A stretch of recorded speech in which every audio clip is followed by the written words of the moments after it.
जय गुरु जी। शुक्राना गुरु जी। अनंतम अनंतम शुक्राना गुरु जी। गुरु जी, आपके चरणों में मेरा सादर सादर प्रणाम गुरु जी। गुरु जी, मैं संक्षिप्त शिव पुराण का पाठ शुरू करने जा रही हूँ। इस पाठ को सुनने वाले जितनी भी संगत है, जो जो इस पाठ को सुने, गुरु जी सबको ब्लेस कीजिएगा और मेरे ये पाठ बिना किसी रुकावट के और इसको संपूर्ण कीजिए गुरु जी। मेरे को इसमें मदद कीजिए कि मैं इस पाठ को पढ़कर सारी संगत को सुनाऊं और मैं उनके लिए आपसे इस पाठ को संपूर्ण करवाने की प्रार्थना करती हूँ गुरु जी। आपकी आज्ञा लेकर मैं इस पाठ को शुरू करती हूँ गुरु महाराज। श्री हरि संक्षिप्त शिव पुराण। त्वमेव माता च पिता त्वमेव, त्वमेव बंधुश्च सखा त्वमेव, त्वमेव विद्या द्रविणम त्वमेव, त्वमेव सर्व मम देवदेव।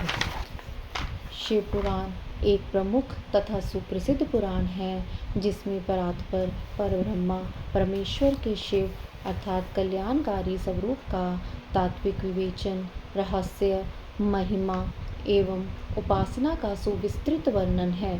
भगवान शिव मात्र पौराणिक देवता ही नहीं अपितु वे पंचदेवों में प्रधान अनादि सिद्ध परमेश्वर हैं एवं निगमागम आदि सभी शास्त्रों में महिमा मंडित महादेव हैं। वेदों ने इस परम तत्व को अव्यक्त, अजन्मा, सबका कारण, विश्व प्रपंच का सृष्टा, पालक एवं संहारक कहकर उनका गुणगान किया है। श्रुतियों ने सदाशिव को स्वयंभू, शांत, प्रपंचातीत, परात्पर, परम तत्व, ईश्वरों के भी परम महेश्वर कहकर स्तुति की है।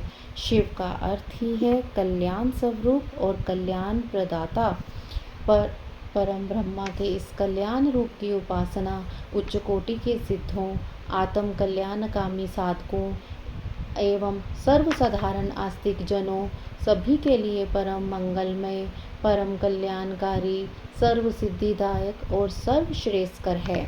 शास्त्रों में उल्लेख मिलता है कि देव, दनुज, ऋषि, महर्षि, योगेंद्र, मुनेन्द्र, सिद्ध, गंधर्व ही नहीं अपितु ब्रह्मा विष्णु तक इन महादेव की उपासना करते हैं। भगवान श्री राम तथा श्री कृष्ण के तो ये परम आराध्य ही हैं।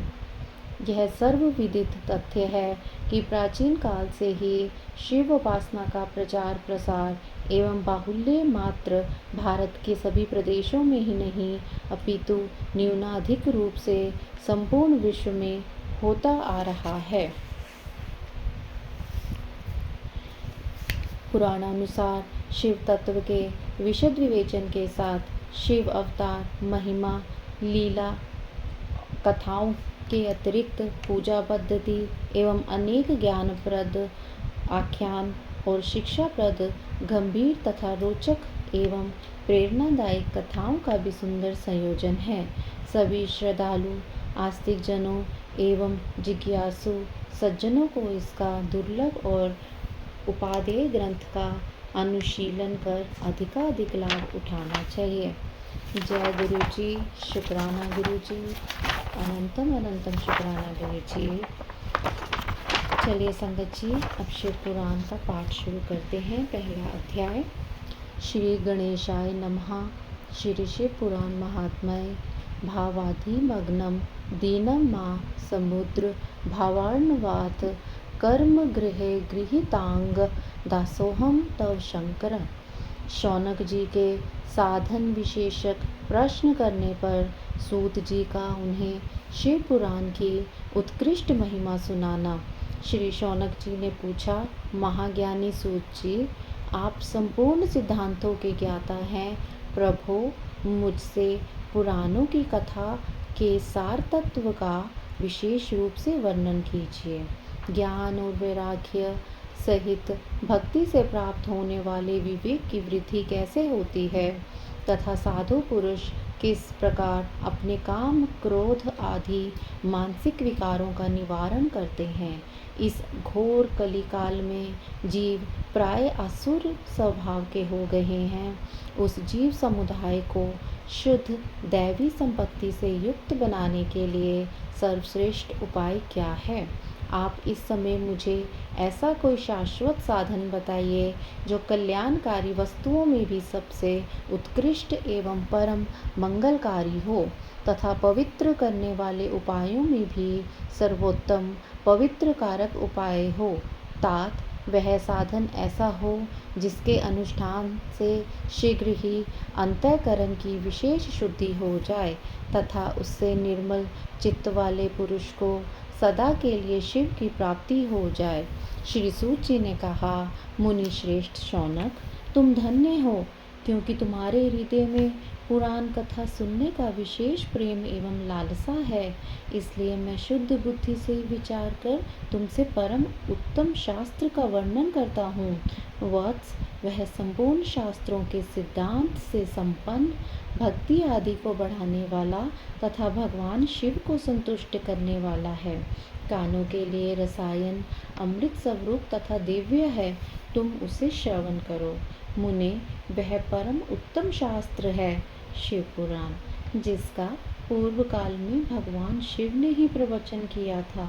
यह काल रूपी सर्प से प्राप्त होने वाले महान त्रास का विनाश करने वाला उत्तम साधन है। गुरुदेव व्यास ने सनत कुमार मुनि का उपदेश पाकर बड़े आदर से संक्षेप में ही इस पुराण का प्रतिपादन किया है। इस पुराण के प्रणयन का उद्देश्य है कलयुग में उत्पन्न होने वाले मनुष्य के परम हित का साधन। यह शिव पुराण परम उत्तम शास्त्र है।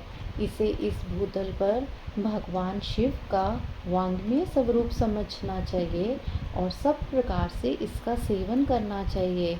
इसका पठन और श्रवण सर्व साधन रूप है। इससे शिव भक्ति पाकर श्रेष्ठतम स्थिति में पहुंचा हुआ मनुष्य शीघ्र ही शिव पद को प्राप्त कर लेता है। इसलिए संपूर्ण यत्न करके मनुष्य ने इस पुराण को पढ़ने की इच्छा की है अथवा इसके अध्ययन को अभीष्ट साधन माना है। इसी तरह इसका प्रेम पूर्वक श्रवण भी संपूर्ण मनोवांछित फलों को देने वाला है। भगवान शिव के इस पुराण को सुनने से मनुष्य सब पापों से मुक्त हो जाता है तथा इस जीवन में बड़े बड़े उत्कृष्ट भोगों का उपभोग करके अंत में शिवलोक को प्राप्त कर लेता है। यह शिव पुराण नामक ग्रंथ 24,000 श्लोकों से युक्त है। इसकी 7 संहिताएं हैं। मनुष्य को चाहिए कि वह भक्ति, ज्ञान और वैराग्य से संपन्न हो, बड़े आदर से इसका श्रवण करे। 7 संहिताओं से युक्त यह दिव्य शिव पुराण पर ब्रह्मा परमात्मा के समान विराजमान है और सबसे उत्कृष्ट गति प्रदान करने वाला है। जो निरंतर अनुसंधान पूर्वक इस शिव पुराण को बाँचता है अथवा नित्य प्रेम पूर्वक इसका पाठ मात्र करता है, वह पुण्यात्मा है, इसमें संशय नहीं है। जो उत्तम बुद्धि वाला पुरुष अंतकाल में भक्ति पूर्वक इस पुराण को सुनता है, उस पर अत्यंत प्रसन्न हुए भगवान महेश्वर उसे अपना पद अर्थात धाम प्रदान करते हैं। जो प्रतिदिन आदर पूर्वक इस शिव पुराण का पूजन करता है, वह इस संसार में संपूर्ण भोगों को भोग कर अंत में भगवान शिव के पद को प्राप्त कर लेता है। जो प्रतिदिन आलस्य रहित हो, रेशमी वस्त्र आदि के वेष्टन से इस शिव पुराण का सत्कार करता है, वह सदा सुखी होता है।